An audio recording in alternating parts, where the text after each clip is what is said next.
Welcome back to Christian Questions on News Talk 104.7 WXLM. Our subject this morning, does the Bible have integrity? To be a part of our program, call 860-442-9956. That's 442-WXLM. And, Jonathan, we have talked about a wide variety of things. But, again, I just want to recap because I think it's important. The idea that there is so much evidence pointing to the authenticity of the Scriptures in the mere fact of the number of the volume of manuscripts available. So that brings us to kind of looking at this from the perspective of, okay, Jim, which is the best manuscript? I mean, if we were to say, okay, let's pick one. Well, no manuscript of any size is letter perfect, just as we know from copying things ourselves. But most of the early ones are really quite close to one another. Now, the combined testimony of the second, third, and fourth best manuscripts is worth more than the evidence of the single best manuscript all by its lonesome. And that's because the number of them corroborate each other. That's right. Okay. Okay, so can you say that we confidently have the whole Greek New Testament? Almost entirely. There are a few very significant texts in which agreement is not yet nearly unanimous. 1 Corinthians 15:51 is one, and 1 Peter 3:18 is another. Revelation 20, verse 5, the first sentence, they're probably the most significant. All right, so you're saying that there's not agreement on those. Well, how would they be different then? What changes? Is it earth-shattering? In a few, very few cases, very few indeed. But 1 Corinthians 15:51, in order, behold, I tell you a mystery. We shall all fall asleep, but we shall not all be changed in a moment, in the twinkling of an eye, and the last trumpet. The second, Christ also for us died for sins once. King James has suffered. The righteous for the unrighteous. And then the sentence in Revelation 20, verse 5, the rest of the dead live not until the 1,000 years should be finished. That's omitted from about 70 manuscripts. The first two of those scriptures are clear cases of manuscript quality versus quantity. Revelation 20, verse 5 is more evenly divided among the manuscripts for the first 13 centuries, but has probably been mistakenly assumed to have been the result of an accidental omission, skipping from the 1,000 years in one sentence to the 1,000 years in the next, which is the most common secretarial error even today. All right, so you're saying that there are some of those errors that you're pointing out, or some of the discrepancies.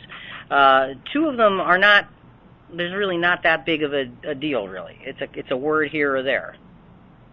I'd say of these three, these all have significance. For example, the 1 Peter 3:18, okay, Christ died for sins versus Christ suffered for sins. The Lutherans will want Christ died for sins. The early evidence of the manuscripts is they're right, but the Calvinists will prefer the other reading, that he suffered for sins, because for the Lutheran, Christ's death makes the atonement. For the strict Calvinist, Christ's suffering is what substitutes. Got it. Okay. So now, talking about corrections, of those corrections that are made, it seems like some theologians will be jumping for joy, just like you're saying, and some are going to say, yes, we need to change this, and others are going to say, no, we don't need to. How do you deal with that? Well, it's not for the honest text critic to be driven by theology, but to tell it like it is. After that, let the theologians fight it out, but let the sincere student of the Word of God study it out for himself. Now, there's a verse in John 1:18 where all agree that the ancient manuscripts indicate a reading, no man hath seen God at any time, and only begotten God, who is in the bosom of the Father, he hath declared him. A majority of modern translations have contorted the translation in an incredible number of ways. The New American Standard Bible has translated it honestly, but they've taken an awful lot of flack for doing so.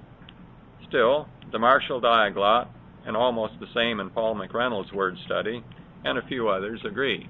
So what you're saying then is that you have the ability to translate accurately, and even when that ability exists, sometimes when translations are put in place, they veer to the right or veer to the left. Unfortunately so. Okay, so again, that adds to the difficulty of getting to the bottom line of the Scriptures. And you said something earlier. You said that the honest student should really study it themselves. That's right. Okay, now let me ask you a question about that. I consider myself a student of the Bible. I couldn't read Greek if you paid me $1 million, much less ancient Greek, and forget about Hebrew. It's just scribbled to me. So somebody like myself who wants to try and get to the bottom line, so to speak, what do I do? Well, the one thing you can do, even if you don't read Greek, is take a diaglot. What's a diaglot? Dia meaning through, and glot, the language. So you have one language written here, and underneath you've got the other language written. And it's like a word-for-word translation. Okay, so in a word-for-word translation, it doesn't always make real clear sense, though, does it? No, you sometimes need to straighten the words around so that it makes better English. But if they were translating from English into Greek or into Hebrew, they'd need to straighten our words around too. Okay. But there are some good diaglots. In fact, 6 out of the 8 diaglots can certainly be recommended. There's one by Alfred Marshall, Paul McReynolds, Concordant Diaglot, the Kingdom Interlinear, Douglas, Brown and Comfort is another, or the older one by Benjamin Wilson back in the 1860s. Okay, so you're saying that there's ways to try to get to original words from the compilation of the best manuscripts.